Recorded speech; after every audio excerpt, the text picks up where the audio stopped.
Welcome to the Election University podcast, a weekly show where we hear from industry experts who share tips and tricks for winning campaigns. Whether you're running for office now, thinking about it for the future, or just want to know more about campaigns and elections, Election University is for you. With Election University, click, learn, win. And now, your host, Jason Bennett. Hey, everybody. Welcome to Election University Podcast. I'm your host, Jason Bennett. And as you can tell from the intro, I am flying solo today. My esteemed co-host, Rainey Cohen, it's her wedding week, and she could not make it today, unfortunately. So hopefully I won't crash and burn on my own here, feel a little exposed. But we'll get through it together. I'm really excited about today's podcast, though. We have two excellent guests today. We're going to be talking today about political spouses. You know, politics is hard. It's not only hard on the candidates running for office, but also for the partners and spouses and offspring who are along for the ride.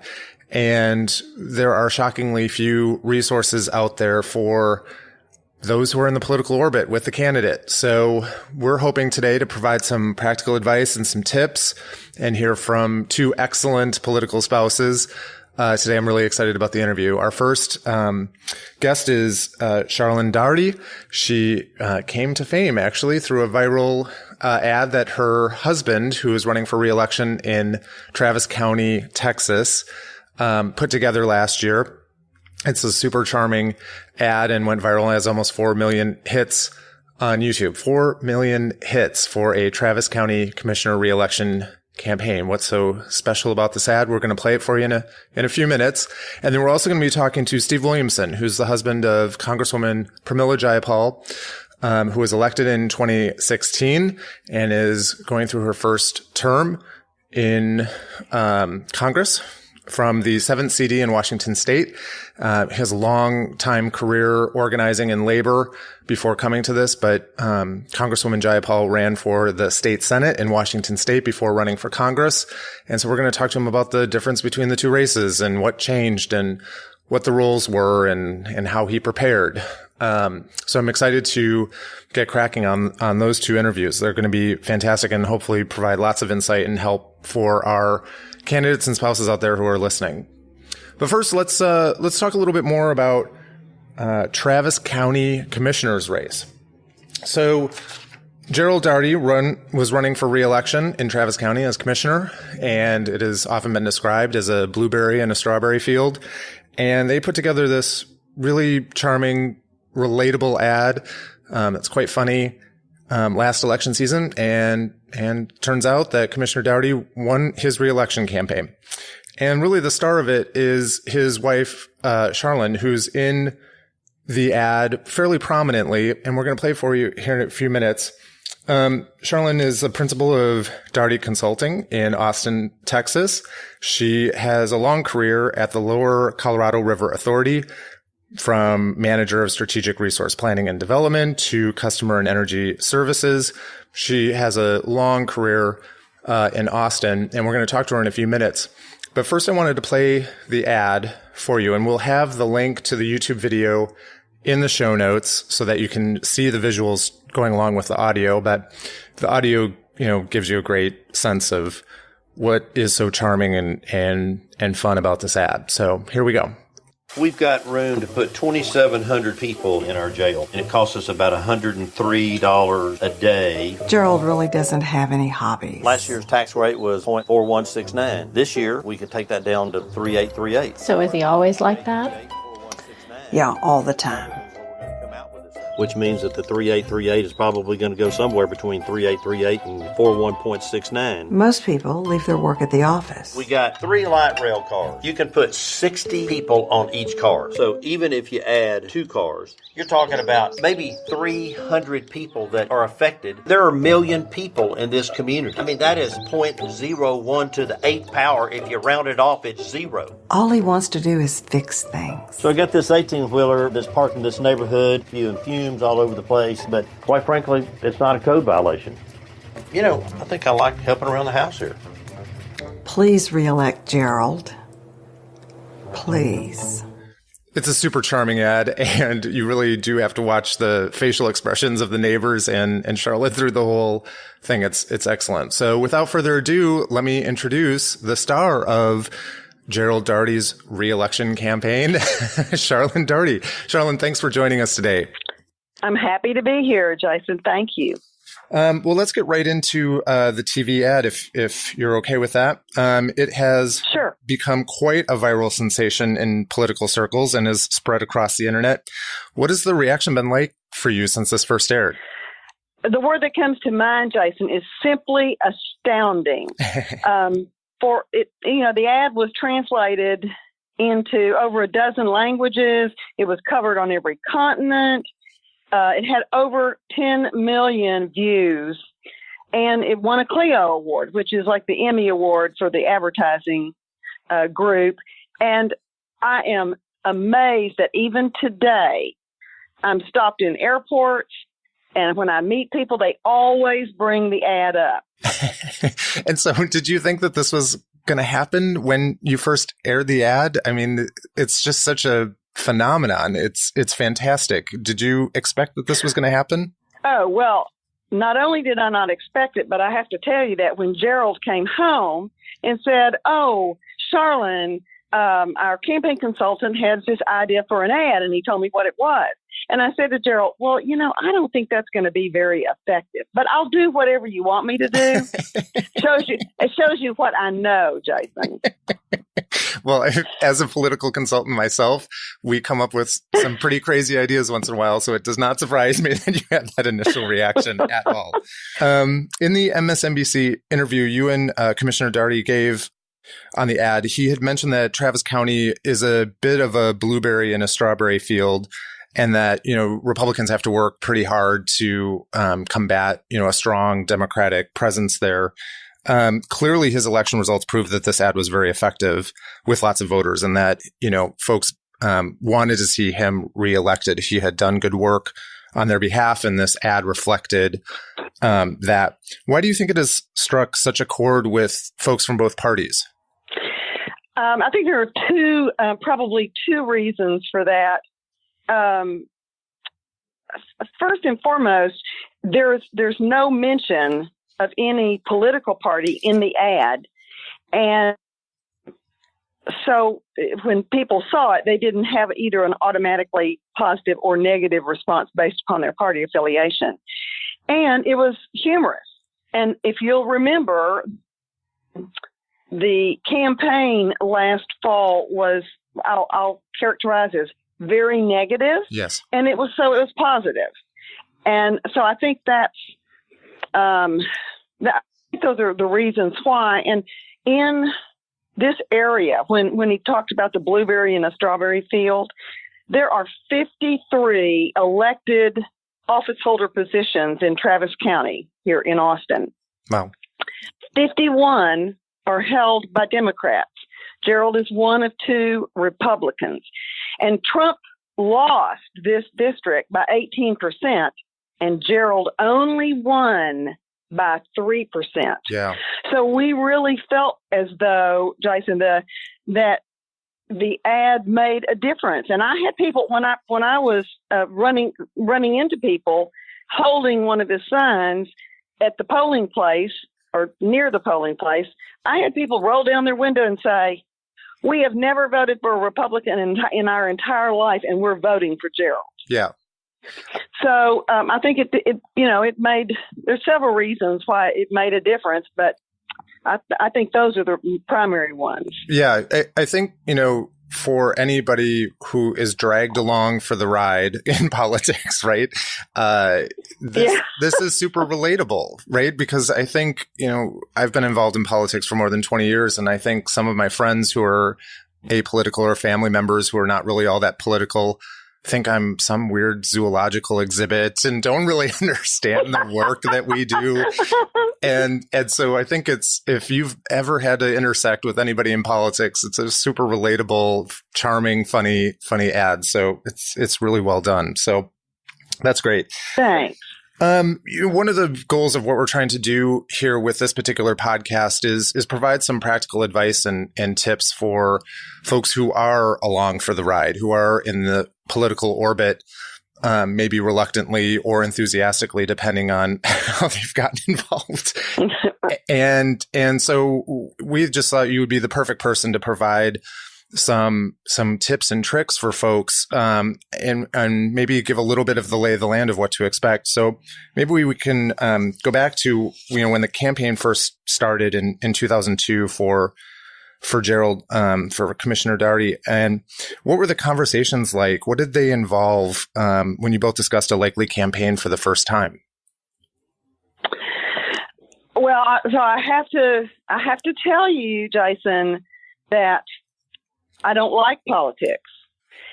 I never have liked politics. And when Gerald and I were talking about getting married, mm-hmm. I said, if you have some political aspirations, which he did, I said that could be a deal killer for us. So really. And so after I watched him in action, meaning his involvement in the community and being very effective, I finally told him one evening, if there comes a time when you feel like you can run for public office, that I will be supportive of that. But I will tell you, it wasn't something I liked or wanted. So this was not an exciting idea for you at the time. You would say you were probably more on the reluctant side of things. Well, I was only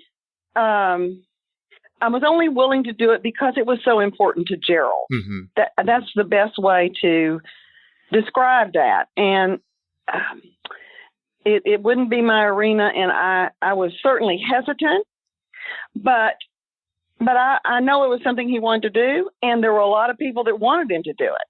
Right. And so, yes, then I got on board. What were the areas of a possible run for office that concerned you the most? Something that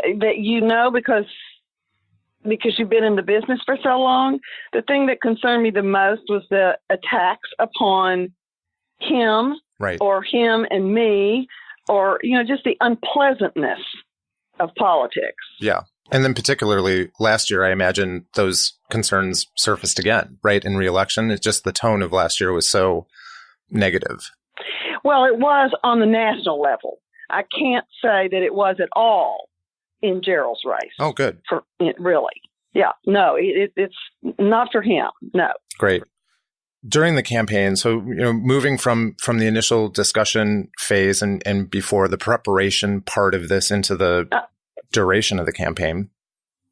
Yes. What do you think, what was your campaign role and involvement, and how did you decide how involved or not that you were going to be in the campaign? Gerald and I talk about that, and I still do whatever he wants me to do. And then, the things that I would like to do as well. And I talked about, I stood on the corners and held signs, please reelect Gerald Daugherty, and went to the polling places. I went to functions that he felt it was important that I go to. Mm-hmm. So we just worked on that and decided that together. Have every one of his races been fairly positive and above board, or have there been periods where he's been attacked either by the media or opposition or interest groups? No, well, Gerald has never engaged in negative campaigning, and he works, he's more nonpartisan than many office holders. And so people have really not sort of gone on the attack towards him. And I think he's really not, I classify Gerald not as a politician, but as a public servant, Jason. Yeah. Those are rare breed these days, no doubt. I know. So what advice might you give other spouses who are maybe going through that in their own campaigns, whether it's, media, not even necessarily attack, but, criticism for records or past, work, resume experience? What advice would you give those spouses who are just starting off? Well, I think it's important to take the high road point out positives, and just not be, not get your feelings hurt too much by some of what happens in some political races, because I think it just goes with the territory. Right. Yeah, for sure. They're long hours away. This business does demand, part of the public servant part of this is that there are many long hours to be had, not even just on the campaign side, but, actually being in office. And there's just a general exhaustion that comes every campaign cycle, I imagine. You've experienced it several times now. What coping? Yes. Yeah, I imagine. What coping tools do you and the family employ to deal with it, or do you have advice for others to manage, that general exhaustion and time away? I think you need to make sure to prioritize how you spend your time, and save a date night now and then, and both of you just work together on that. Now, we don't have any children, so we're not affected like many families, whole families would be. Yeah. So there's a difference there, and it's easier for us than it would be for some of them. Yeah. How are the holidays afterwards? Because I come off a campaign and I have barely any brain capacity to engage in conversations with my in-laws or with my siblings. It takes a long recovery time. I imagine candidates and the spouses sort of struggle through the same thing. Sometimes you experience the holiday fatigue as well. Well, yes, of course, that that's the case. Now, if someone isn't managing their time properly, then it gets even more difficult. But it's just it's a job that has to be managed just like any other one, except there are no typical 8 to 5 hours. Right. So it's a little more difficult to manage. Yeah. What's your least favorite campaign activity that you said you wouldn't do, but you end up doing it anyways on every election cycle? I think I don't think I have really a least favorite, probably, except if I have to get involved in fundraising. Everybody hates to ask people for money. And if you're going to run for office, typically you have to look to ways to raise money for your candidate. So right. I don't know that anybody really likes that. Yeah, I usually look at them, rather suspect if they enjoy the fundraising parts of things. What's wrong with you? Right. But it is a necessary evil on the campaign for sure. Do you have exactly. a favorite moment from the campaigns that you like to share with folks from anyone, either this recent one or any of Commissioner Daugherty's original first campaigns? I think the most exciting time is the first win. Mm-hmm. That's a wonderful feeling, and you're so happy for the candidate. So I think that would be my favorite moment. Is election night the victory party? Yes, when they call the election and he's won. Yeah. That's it. That's great. Let's talk a little bit about post-campaign life too. How do you and Commissioner Daugherty decompress after the campaigns have ended? Was this year any tougher because of the media attention than other years? Well, no, I would say it was just more fun because of that ad and because of the national prominence that it garnered. And so it was just a lot of fun, and still remains fun to reminisce about that. Yeah. And the media requests to keep on coming, I guess, is the other part. Right? Yeah. Did you have a loss strategy in place? God forbid the ad, didn't do enough to sort of lift beyond the, bias, the Democratic lean of the district.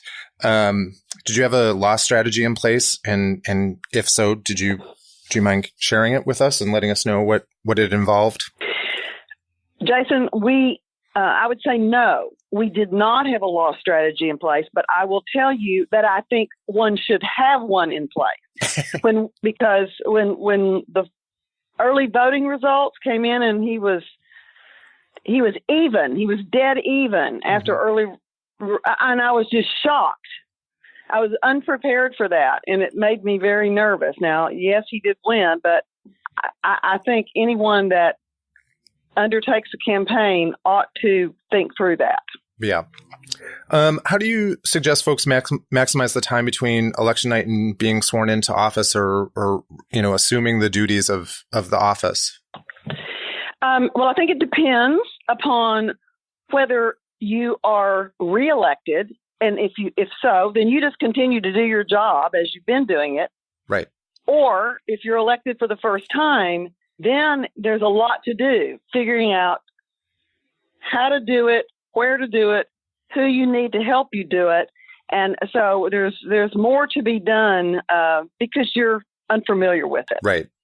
Do you take time off? Do you and Commissioner Daugherty go somewhere and escape for a little bit of time in between campaigns? I would say no, other than, when the campaign is over, you're right around the holidays. So you are doing a few different things during the holidays than you were. But no, we didn't plan any big, long, fun vacations because he was still working a lot. Well, you've definitely earned ones, particularly given all the attention I think this has gotten and all the media that you've had to do around it. You've certainly earned a long beach vacation somewhere very nice and warm. Okay, good. I'm going to mention that to him. Once Gerald was elected or reelected, did your role change at all, visibility wise, or what you agreed or said you were not, wanting to do on the campaign in terms of maybe going out to events or pulling back a little bit more? Did anything change for you? And that's a really good question. And I have a really good suggestion, I think, Jason, for people who are involved in this. Gerald set up a rating system for us regarding all those events and duties and so forth, A, B, and C. A is an event he really wants me to go to. He needs me there, and it's important to him.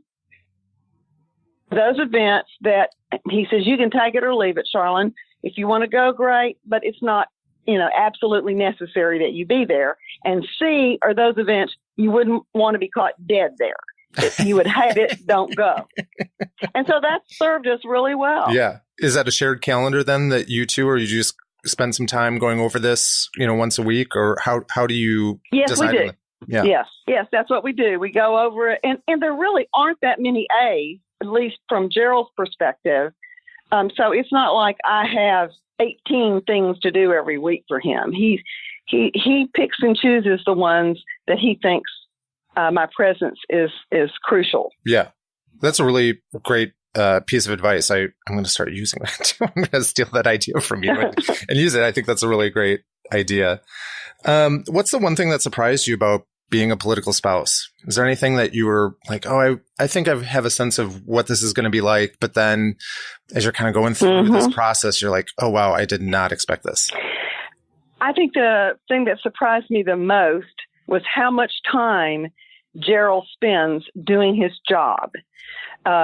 It's certainly every day of the week, sometimes on the weekends, and functions in the evenings at night. And that was a little bit of a surprise to me. Yeah. I noticed on his bio on his official page, not his campaign page, but he puts constituent services front and center on his bio and his tagline, which I thought, probably means that he spends quite a few extra hours in his job, making sure that constituents are taken care of. So, wrapping up here, I'm imagining as folks are listening to this and spouses are jumping on the podcast to listen to this as well, there are some folks who might be a little reluctant, similar to maybe where you were when Gerald first decided to do this, hesitant, if you will. Because it can be quite daunting. Do you have any particular advice for those folks to help them best prepare? My advice would be prepared to support your spouse and do whatever you can to help him or her. Great. We want to give you the opportunity to brag about Commissioner Daugherty's work. Is there a particular accomplishment, piece of legislation, a speech, or anything that you're particularly proud of? I'd like to share two items, one general and one specific, Jason, if I might. Of course. And the specific one is Gerald has managed through his 14 years of being in office in getting a road. Well, it's being built now. It's called Southwest 45. Our traffic here in Austin is horrendous. Yeah. And this tract of land for this road was approved by the voters in 1995, and no one could get it started. Couldn't get it done, and he has managed through all these years. Finally, it got started last year and will be completed next year. So that is the single, probably biggest accomplishment because it was tough. Yeah. But the second thing that is more general, I'm proudest that he can work with Democrats and Republicans alike. He's very straightforward and fair, and he's a man of his word. And his message is the same regardless of his audience. It doesn't change. So I think he has served his constituents, the people in this community, well, regardless of their party affiliations. And so I'm really proud that he does that effectively. That's great. One final question before I let you go. I know you're super busy, and I really appreciate you taking the time. I imagine, given how great this ad was and all the publicity that you've done around it, that you have been asked if you're interested in running for office. Do you have any interest in running for office someday?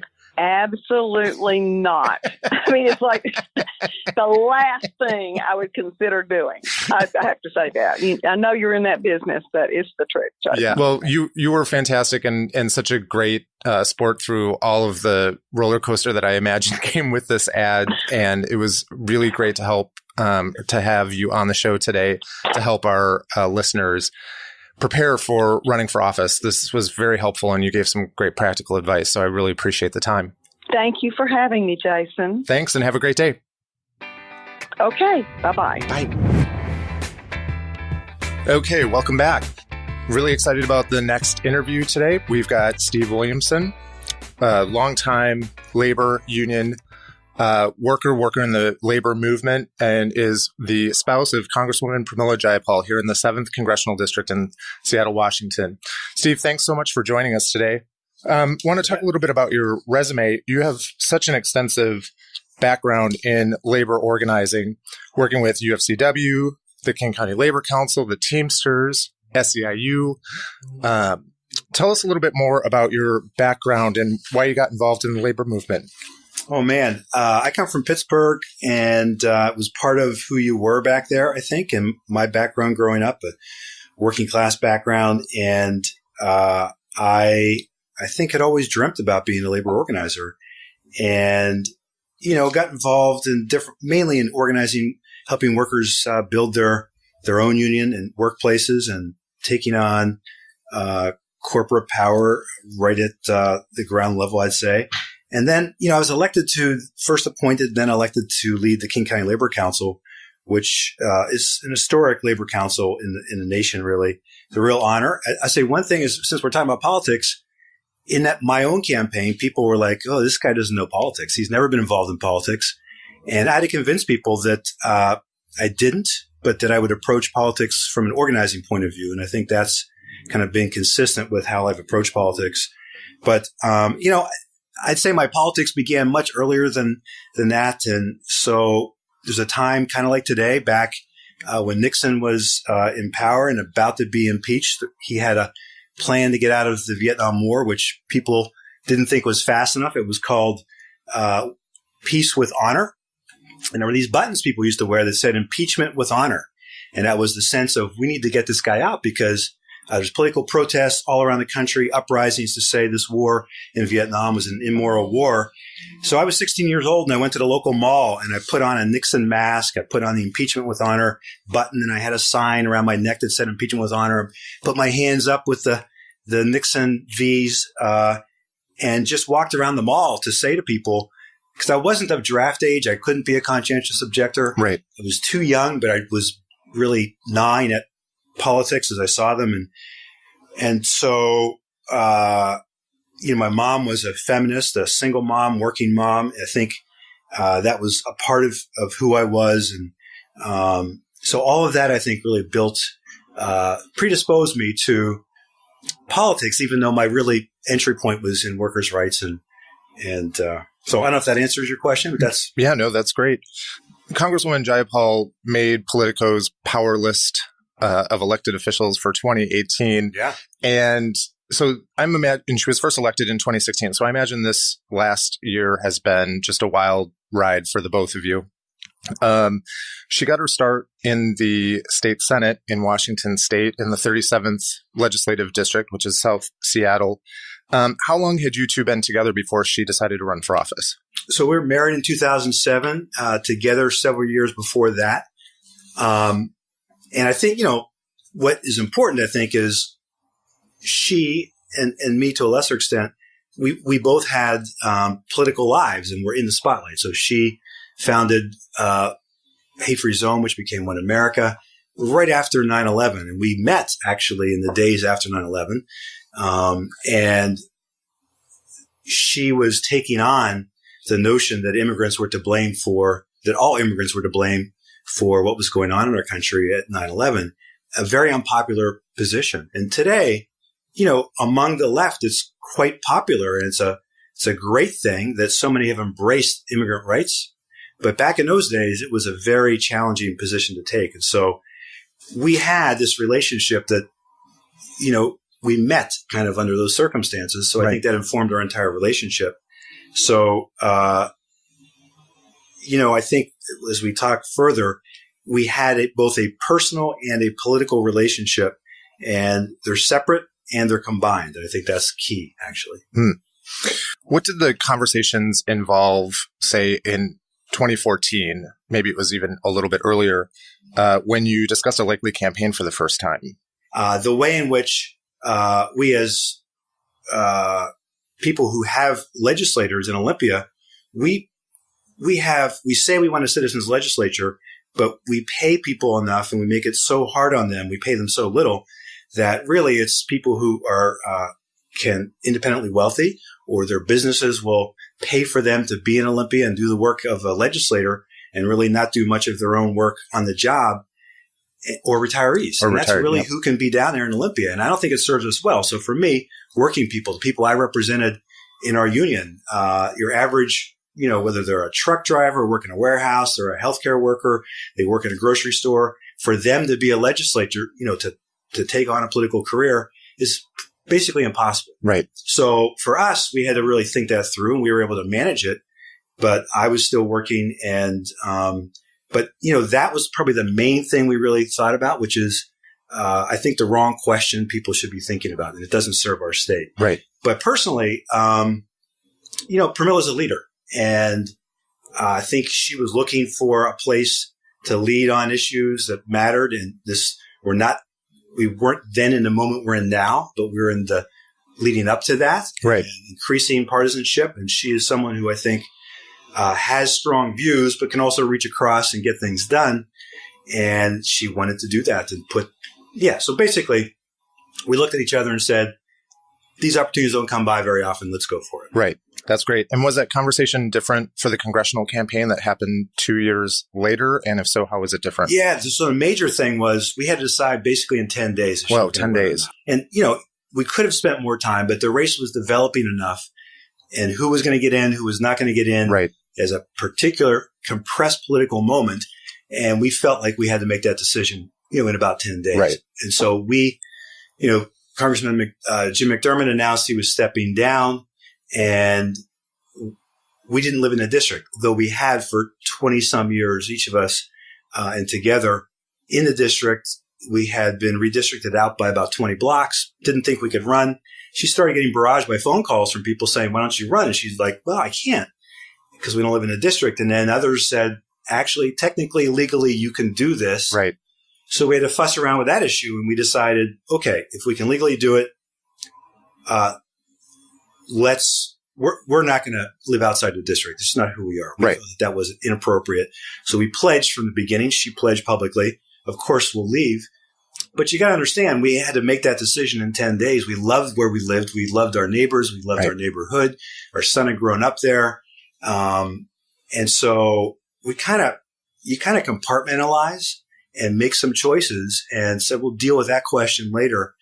But again, these opportunities and the moment we're coming into politically, her voice was needed, but it was a hard thing to kind of think through all the possibilities, and you really don't know what you're getting into is the truth of it. Right. You just kind of jump in and then you say, we'll embrace this life later. Right. And that's what we've done. Humans are resilient. We'll make it work at the end of the day.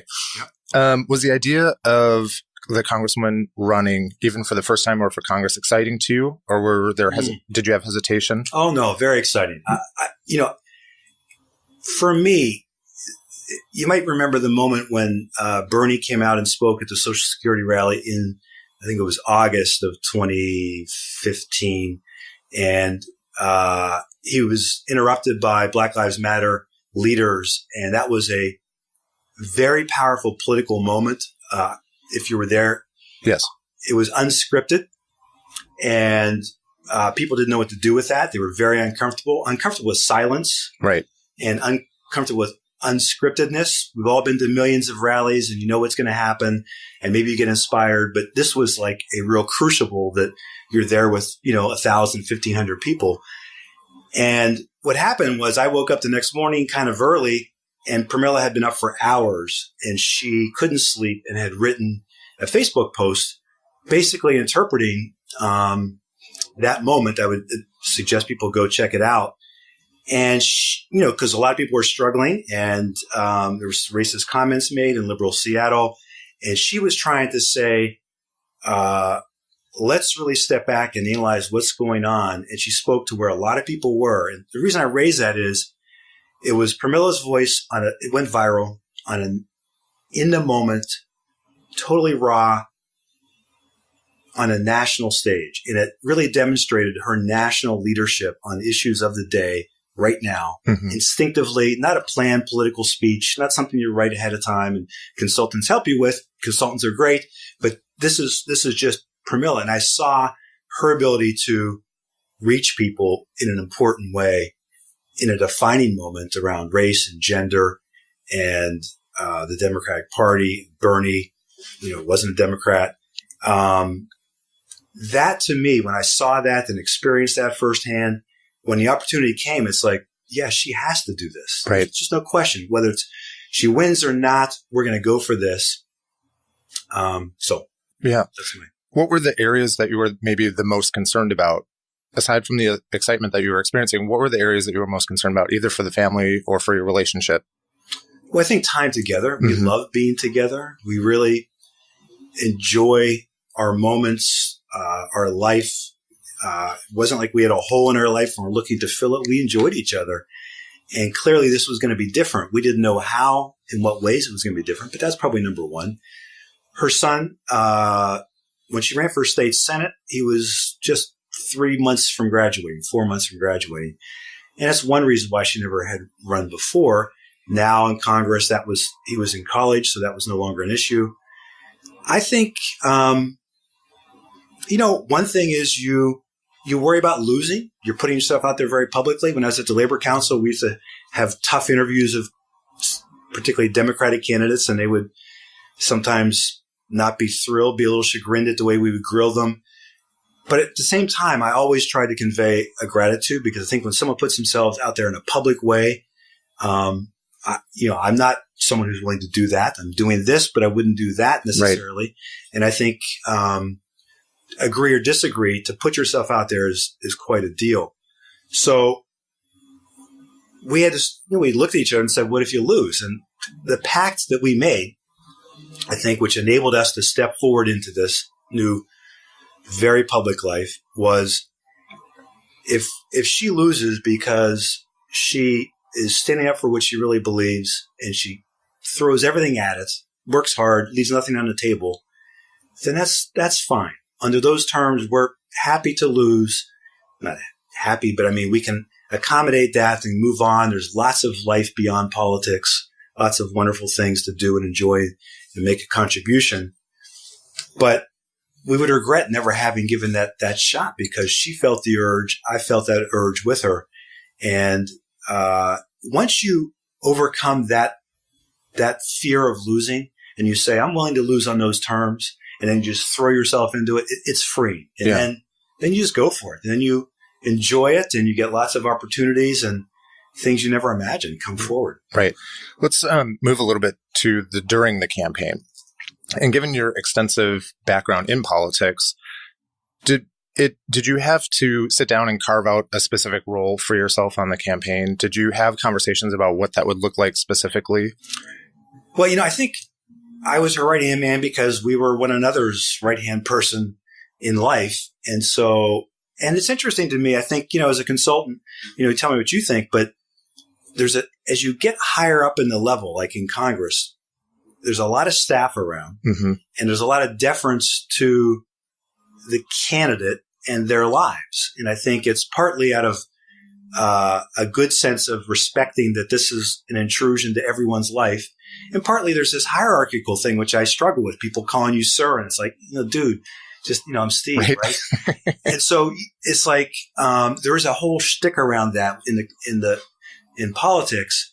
And in the state Senate, I love knocking doors and love talking to workers, and it grounds you in what's on people's minds and in their hearts, really, and then bringing that back to the campaign. You don't do that in a congressional race. Fundraising is something I think I love to loathe. Starting fundraising is impossibly hard. Once you get talking to people, it's like anything else, and it can be a blast, actually. Sure. But our system is corrupt. The money in politics, I thought I knew how bad it was. It's pretty awful. And I see what some people, particularly in swing districts, have to do. And we need to fix that.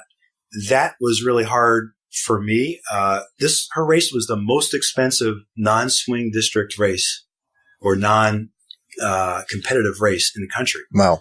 Nearly $8 million was spent in total. And so, I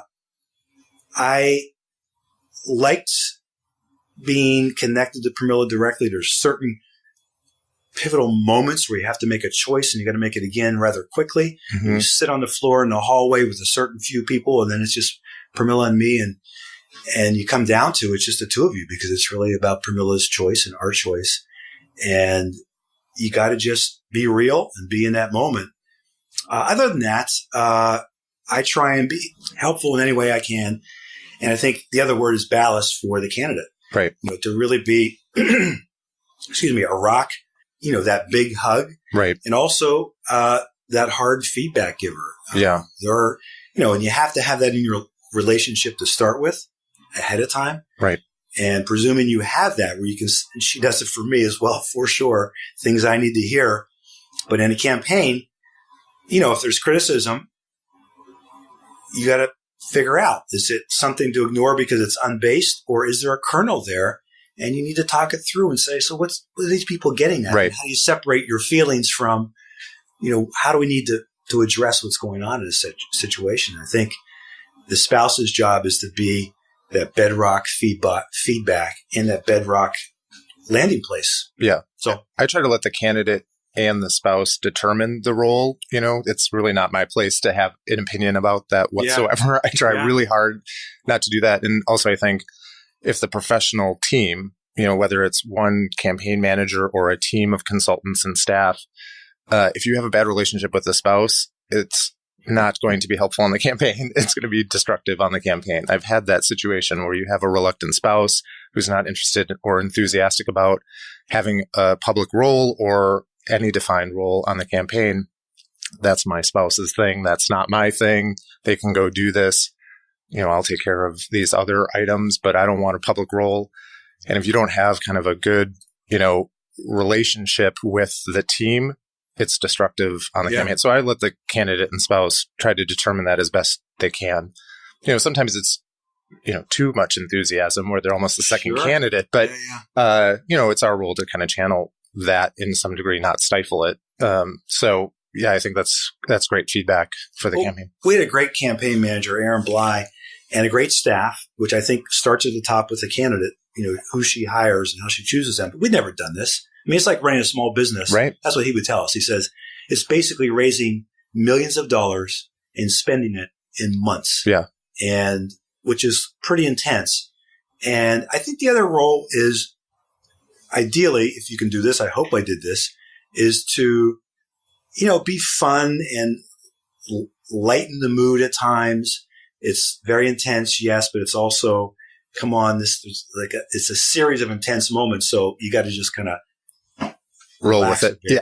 And then to be frank with people and to say to the staffers and the campaign consultants and everyone, let's just get real here. What do we, because sometimes consultants, people don't want to convey bad news or they want to be careful of people's feelings. And I try to let's just, come on, get past that. Too much work to do. What's real here? And let's talk about it. I hope I did that. I think that's valuable if you can do it. Yeah, for sure. What advice would you give other partners or spouses who might be, watching their partner or spouse get attacked on a campaign trail? Well, you got to talk ahead about these things. I think, again, it's you talk it through ahead of time. You are going to get attacked. That's one of the things we said because we've been through politics before. And then it's, don't read the comments and anything in the Facebook, any posts. Were you good about that? Would you have 100%? Oh, yeah, I'm very good at that. Good. She wasn't as good, and I would say, yeah, it's poison. Yeah. Don't read it. And we'll provide you whatever again those kernels are of feedback. But I think you just have to shore people up. It's the long run. It's political and it's personal, but separating those two out, that's kind of your job is to separate the political from the personal, I think. Stand up for them. And when it's unfair and be clear, both privately and help. Sometimes I would say something just to her and I would hear her kind of repeat a version of it because it's, she's finding her way and how do you say things publicly. And I think one of her real strengths is to publicly convey real personal emotions and translate that into policy, into next steps, into confidence in a path forward. And you do it by, she's a listener. I think as an immigrant, to me, immigrants, they're translators. Mm-hmm. They're astute students of what's going on because they're trying to assimilate and fit in. And that's a skill that they can use later on to really translate in a political sense what this moment is for other people to hear. And my job is to help support that, observe, and then just really this is not a big deal. There's going to be many more of these. There can be worse attacks down the road. Get used to it. Yeah. Buckle up. Some of that kind of stuff as well. And let's move on and go back to, as a labor organizer, if you're ever in doubt about what to do, one of my mentors said, just go back, stop everything, go out in the field, just start talking to workers again. So if you think it's all about you and you get all uptight about the criticism, get out of your way, your own way, and just go back and talk to some real voters, some real people out there, see what's on their minds. It will reground you. Right. And this personal attack is in the rearview mirror. I imagine now moving from the state Senate to Congress, the attacks, I'm assuming, and just the negative feedback loop that happens on social media or in, the mainstream media even, is getting more intense, especially as her role, I think, in being a chief critic against the Trump administration, increases. That's just happening more and more. How is that affecting you personally? I actually don't feel that so much. There's a lot of love in the district. And when we're here in the district, one of my delights is, particularly if I'm behind her or people see her, there's a whole celebrity thing around Congress and TV, as you know, I've discovered just how powerful TV. I had no idea how powerful the medium of TV is. And it creates this celebrity sense. But I get these people look at me and they give me a knowing smile. They look at her and it's just kind of instantaneous kind of, oh, there she is. She's speaking for me. Or they say it, they'll articulate it, but sometimes it's nonverbal. That's really meaningful. And so you get this other stuff on the sidelines. It's not so central. There are critics, of course. She's certain about what she believes. We see that for what it is. We listen to it. But, she was on, she was on right-wing talk show radio immediately after 9/11, defending immigrants when it wasn't popular. And she honed those abilities and skills.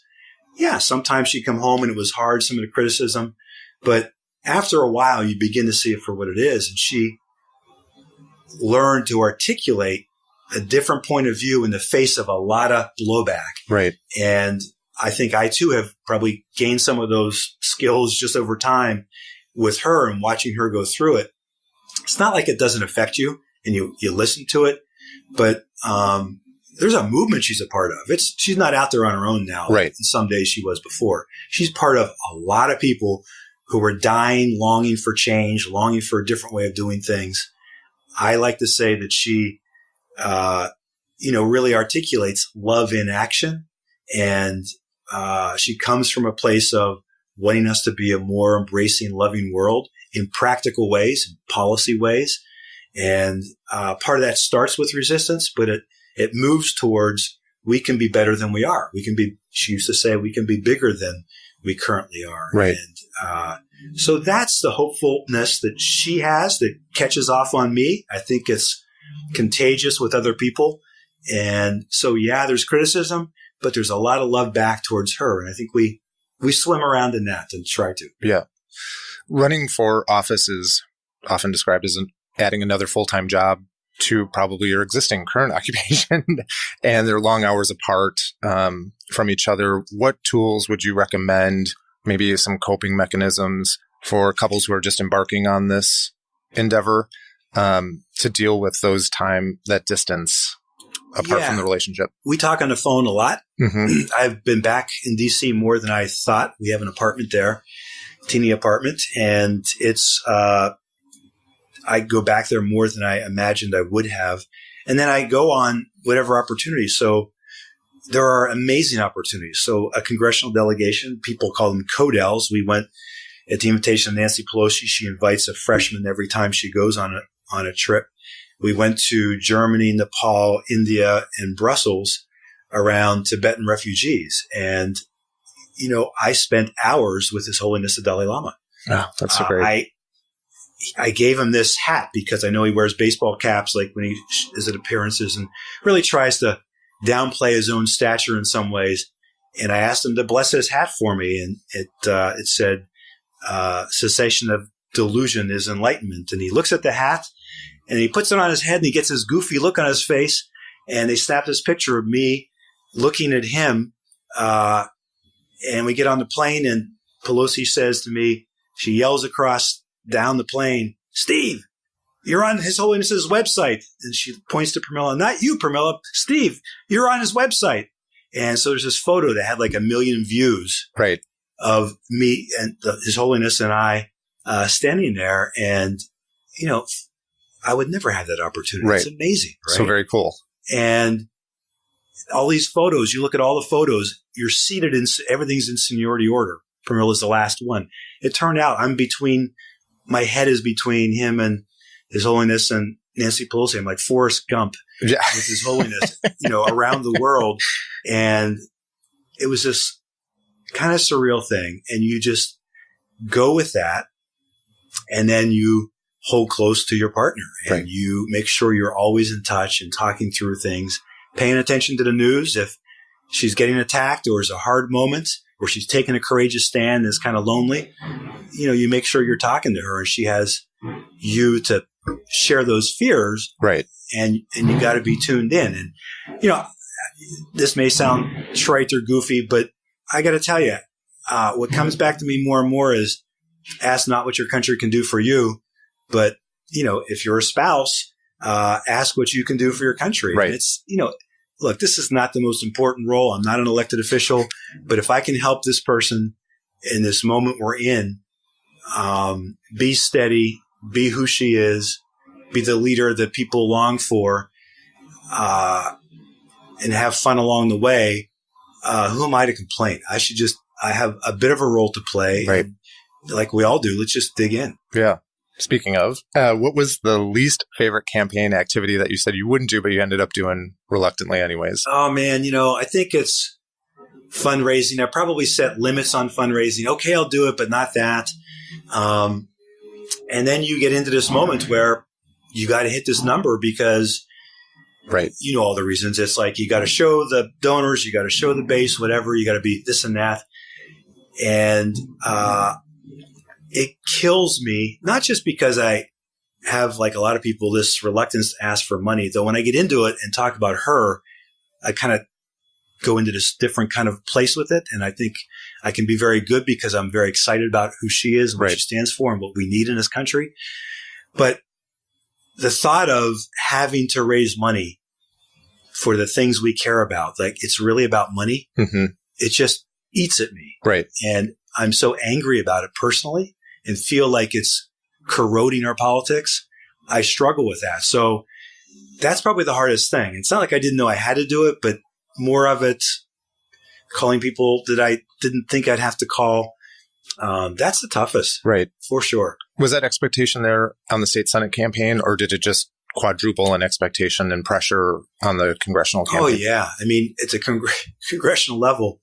Money is big time, and you have to show that you can raise it. Right. And,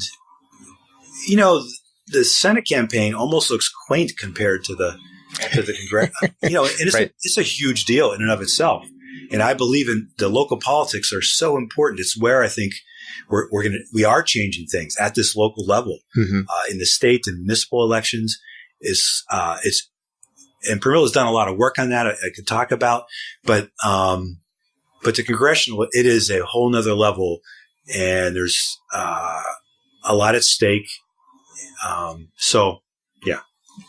Do you have a favorite moment from the campaign, either one, the state Senate or the congressional campaign, that you'd like to share? I think, for me, I said that moment about the Bernie event. It wasn't even part of the campaign, but, I'll say a favorite moment in my head that never happened. And that sure.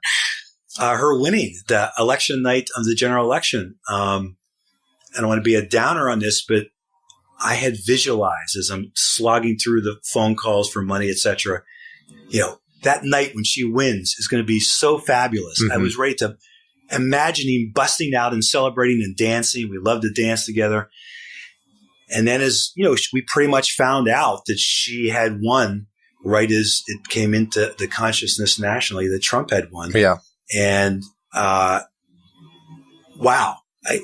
Yeah. It's just, it talk about a downer on that moment. So that was the moment that never happened, I guess, was that she was a little robbed of her celebratory election night party. Whatever. Right? That's a personal, I get what you're getting at and appreciate that. It was so much bigger than that, but we never got to kind of like let loose, because you hold on to a certain kernel of tension in the campaign. Right. And I mean, that's just real. It's in your body and you want to let loose of it. Right. Yeah. I was working with some candidates who won on election night, and we were standing in the party watching the returns come in. And it was just everyone was catatonic. Really, by the end of the night, it was a little bit of a letdown for the candidates that won. But I think for me, it's the moments are the ones with the voters, like knocking doors. I love knocking doors, love talking to people.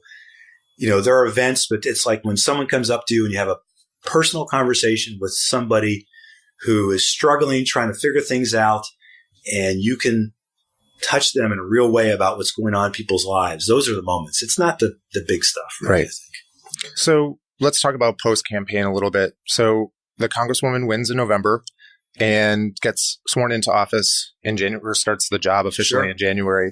How do you decompress in between that time? Did you go out of town? What were some of the things that you did to come down off of the campaign? Well, again, we went to a cabin. Its major flaw is it has internet connectivity. And this is after the primary, I'll say. And we're trying to relax, determined to, take those few days. Right. And, Joe McDermott, who didn't make it through the primary, endorses Brady within a couple of days. Brady Walkinshaw, Pramila's general election opponent. And suddenly that was a dynamic changer, and we had to leap into action. And, right now, I mean, being in labor, Joe is a friend. I mean, it has been and still is. And Brady has done, a fundraiser for Pramila since the election. All those kind of campaign tensions are, in the rearview mirror. But in that moment, we were trying to relax and kick back, and we couldn't because things changed. Right.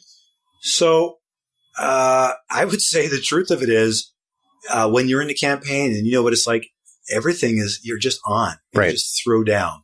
So getting away is important, and we do that. But, you don't totally get away in a campaign if there's and with the general election, when she won that, the big campaign was then which committees to be on. She wanted to be on judiciary, and it's all happened right there in real time. Like, you win the election and everyone's talking about which committee. So you got to jump in. She wanted to be on judiciary. It's immigration. It's, potentially impeachment. It's a lot of things. And, we're in our apartment and we call for pizza delivery from We the Pizza Delivery in Washington, D.C. And the guy comes, rings a doorbell, which had never, we have a doorbell here. Look through the peephole. And there's a guy, and he's got 2 pizzas, one in each hand. And we open our door, and the door across the hall, immediately across the way, opens. And there's another woman, and she sees Pramila, and she goes, "Hey, Pramila." This is Terry Sewell, another Congress member from Alabama. And we'd never met her. And she goes, "Hey, I'm on the committee that makes the committee assignments." She's yelling across the pizza guy, "What committee do you want?" And Pramila says, "Judiciary. I got to be on judiciary." Terry's like, "Got it, Pramila. I'm going to work for you on judiciary." And the pizza guy's standing there. Yeah. And, today, this is the same Terry Sewell who was instrumental in Doug Jones's victory in Alabama. Yeah. And, she's a pistol, and she's helping to change politics. She's across the hall from us. And so that's what we did. We weren't decompressing. We were preparing for what was next in 2017. Did you have a loss strategy in place? We talked about this a little bit. And if so, what was it specifically? You seem to be pretty zen about the possibility that it could happen, but what did it look like? It really is. You got to face, to me, you have to face that down. And if you can't, my belief is it'll creep out. Fears creep. What we see, some of the bad acting that we're seeing around Congress and elsewhere comes from people being afraid, being insecure, is my belief. And that it plays out in different ways that we're seeing on the national stage. So you got to face down those fears if you're going to be in the public, because it's going to come up and you can lose. And it's not like you don't care. Of course you care, but you got to examine them, examine what's in your mind and your heart around those, and pay attention, and then try and move through them.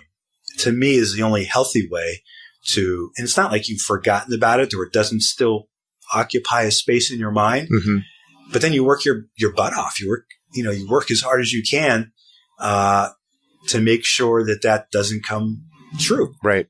Yeah.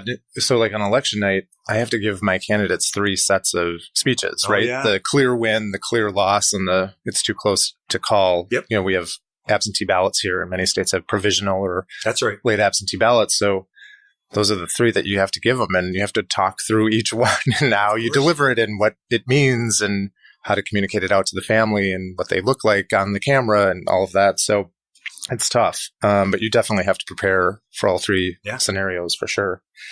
Now that you're sworn in and executing the duties of the office, has your role changed at all? And if so, how's it changed? I think the main, so we believe that it's not just about you. One of her taglines in her campaign was, "It's not about me, it's about we." And what that means is, despite the bad grammar that she doesn't, she's an English major, she doesn't like the grammar on it, but it's like it conveys a sense of it really is about us. And so she can be out there, she can be a leader, but if there aren't other candidates and we don't have a party that's moving in a similar direction, and how do we heal after Bernie and Hillary, and how do we at the local level, like in Burien, Right. We contributed thousands of door knocks to making sure the right wing did not win those 4 seats in the Burien City Council. Right. She had her people who are, very enthusiastic about Pramila working on Munka Dhingra to make sure that Munka won. We took back the state Senate. We did our own candidate training, and you're asking what my role was. I was the MC of that training, where we had lots of women, particularly women of color candidates, either now or in the future, people thinking about it. And we got to build that base. And so that's like another campaign. It's not our campaign per se, but we feel like we've learned lessons. We have something to convey and questions for people to ask of themselves. And so my job is to be a part of that too. I enjoy that. And we got to build that army, that movement beneath us and beside us. The 8th district, Pramila broke an unwritten rule when she, Indivisible, had an all-day conference in the 8th district before Reichert announced he was stepping down, and invited Pramila to go. Well, the unwritten rule is the delegation, whether you're Republican or Democrat, doesn't go and hold events in the district of somebody else within the Washington State delegation. Right. She did that. And it's because we felt like those people, Indivisible, they were bringing together, needed to hear from what Pramila had to say. And now, since then, of course, Congressman Reichert has announced he's not running again. And we're going to be engaged in that race. If that candidate wants us to be engaged, for sure. Lisa Brown in the 4th in Spokane area, fabulous candidate, friend of Pramila's. If it makes sense, she's going to contribute to that and play a role. And so so I guess my answer is the campaign never ends. Right. It's just not Pramila's name there, but we are going to make sure that it can't be just Pramila. It's never just about her. Right. So we got to build. So you're going to be emceeing. This is a little example here. You're going to be emceeing an event of political spouses. You are not a reluctant spouse. You're an enthusiastic spouse. But you're talking to an audience of reluctant or hesitant spouses who aren't really quite sure what they're going to be getting into. What's your advice to them? So you're speaking directly to them. What's your best advice for them? All right, potential spouse. First, I'd say if you're reluctant or afraid, join the club. There's a lot to be afraid of and a lot to be wary about. I would think, don't avoid or avert your eyes to those fears. Talk about them with your spouse. Get real about it. And they're legitimate things, because being public, particularly in this age today, it can bite you, right? And so you got to be careful and then be real about your role. If there's limits to it. In my case, that wasn't so much the case. I was on a monorail board, right? I mean, it was a populist idea that became beleaguered. I've been through some of this stuff. So, but if you're not there and you need to define what those limits are, define them ahead of time and be sure you both agree on those. And then recognize that it's going to both be harder than you think. I guarantee you it'll be some moments that you just look at each other and go, why the hell did we do this? And there's going to be highs and opportunities that you couldn't have imagined. Like anything in life, any great stepping off. And life is full of change. That's all it's about. And so you need to be clear with one another about come to the terms and conditions, negotiate a contract, if you will, whatever, if you're uncertain about it. And also, one thing I knew, Pramila was dying to be in Congress. The federal issues are important to her, and she was dying to be there for the right reasons. If I were to say to her, I don't think we should do this, I can't do it, I would then be with the person who I had stepped on a dream. Right. And if that's what I was willing to do, that says a lot more about our relationship and what I'm willing to do. And right. Timing is everything, of course. If my life was different, we would have had to negotiate a different kind of a role, perhaps. But this is real. Politics, one of the things I've learned is, and I think this, Pramila, imbues this, is really, she has this immigrant love for our country and the opportunity she's been given.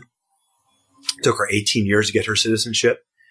She believes in the system and she's a critic of the system. Right. And one of the things I think politics right now is people are struggling with is holding two seemingly conflicting truths together at the same time. Mm-hmm.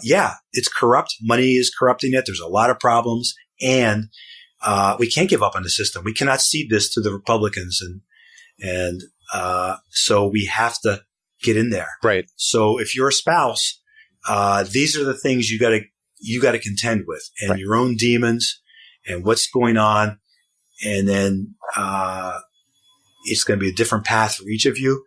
But if it feels hard, you don't want to talk about it, you better talk about it. Yeah. And have fun, damn it. I mean, it's like, it can be a blast. And even in this time of Trump, for, our candidates on our side, if you will, it's a great time. And I think our job is also to be principled and kind, not mean-spirited, be pointed, and help have a kind of politics that is embracing and not mean-spirited while we stand up for what we're about. And I think spouses can really play a role in that and helping it be positive. That's great. Final question. Now that we're 1 year into your role as first husband of the 7th Congressional District, this is your opportunity to brag about something that you're particularly proud of, that Congresswoman Jayapal's done, or legislation she's sponsored, or a speech that she's given.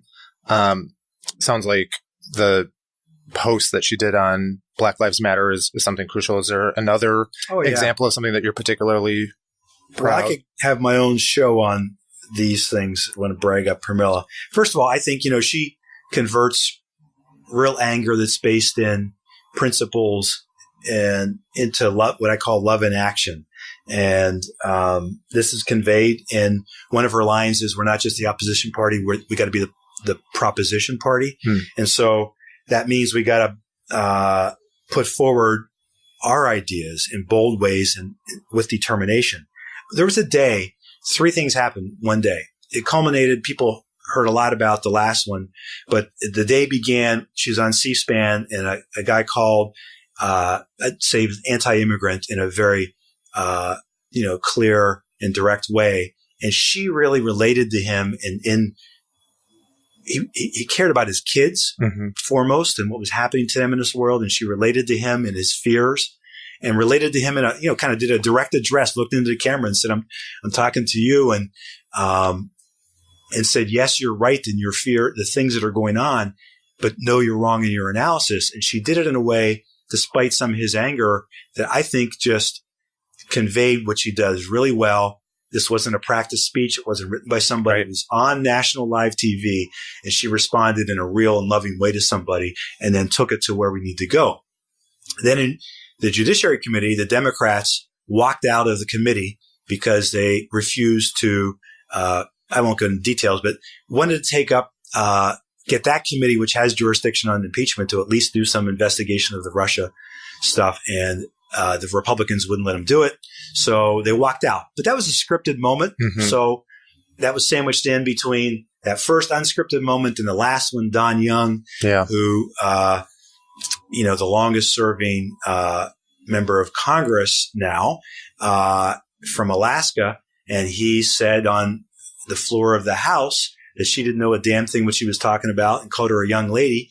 And she demanded an apology and stuck up for herself. Again, live, this is just a moment. Right. And she did it with grace, with respect for him on camera, but stood up for herself as a brown woman in Congress, and wouldn't back down. Right. In freshmen, there's a whole pecking order, and you're kind of expected to, know your place in seniority. Seniority is a big deal.